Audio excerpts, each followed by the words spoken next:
இங்க ஹீரோயின் அவங்க ஃப்ரெண்டோட கல்யாணத்துக்கு போறாங்க. ஆனா இந்த பொண்ணு மாப்பிளைய ஒரு தடவை கூட பார்க்கலன்ற விஷயம் தெரிய வருது. அதை கேட்டதுமே எப்படி மாப்பிளைய பார்க்காமலே இந்த கல்யாணத்துக்கு ஒத்துக்கணும்னு கேக்குறாங்க. இந்த பொண்ணுமே நானும் எவ்வளவு கேட்டு பார்த்துட்டேன், ஆனா வீட்டுல விட மாட்டாங்கன்னு சொல்றா. அதே மாதிரி மாப்பிளையையும் ஹீரோ அதே கேள்வியை தான் கேட்டுட்டு இருக்காரு. மாப்பிளைய அதே பதில தான் சொல்றாரு. சோ இவங்க ரெண்டு பேரும் சேர்ந்து மாப்பிளைக்கும் பொண்ணுக்கும் அட்வைஸ் பண்ணிட்டு இருக்காங்க. ஆனா அந்த கேப்ல இவங்க ரெண்டு பேருக்கு சேர்ந்து அவங்க ஃபேமிலியில கல்யாணம் முடிவு பண்ணிடுறாங்க.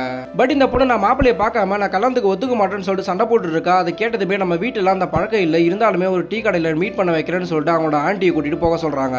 அதே மாதிரி ஹீரோவை சண்டை போட்டதால பொண்ணை மீட் பண்ண சொல்லி வந்துடுறாங்க. ஆனா இவங்க ரெண்டு பேரும் பேசுவாங்கன்னு பார்த்தா அந்த ஆண்டி பேசிட்டு இருக்காங்க. அதனால இவங்க ரெண்டு பேரும் பேசவே முடியாது போயிடுது. தென் இவங்க ரெண்டு பேரும் பேசிக்காமலும் புரிஞ்சிக்காமலும் ஒருத்தர் கல்யாணம் பண்ணி வச்சிடறாங்க. ஹனிமூனுக்காக ஊட்டிக்கு அனுப்பி வைக்கிறாங்க. போகும்போது கொஞ்சம் கொஞ்சம் பேச ட்ரை பண்றாரு. இந்த பொண்ணு கிட்ட கம்ஃபர்டபுளா இருக்கான்னு கேட்கறாரு. இந்த பொண்ணுமே கம்ஃபர்டபுளா தான் இருக்குன்னு சொல்லிட்டு போய் சொல்றா. தென் அங்க போனதுமே டயர்ல இந்த பொண்ணு பக்கத்துல படுக்க வராரு. ஆனா இந்த பொண்ணு எழுந்துக்கிறா. அதை பார்த்ததுமே ஹீரோக்கே ஒரு மாதிரி ஆயிடுது. ஆக்சுவலா இந்த பொண்ணுக்கு ஹீரோ கிட்ட முதல்ல பேசணும், அப்புறம் பழகணும், அப்புறமா தான் நம்ம புரிஞ்சுக்கிட்டு எல்லா ரிலேஷன்ஷிப்லயும் இருக்கணும்னு சொல்லிட்டு ஆசைப்படுறா.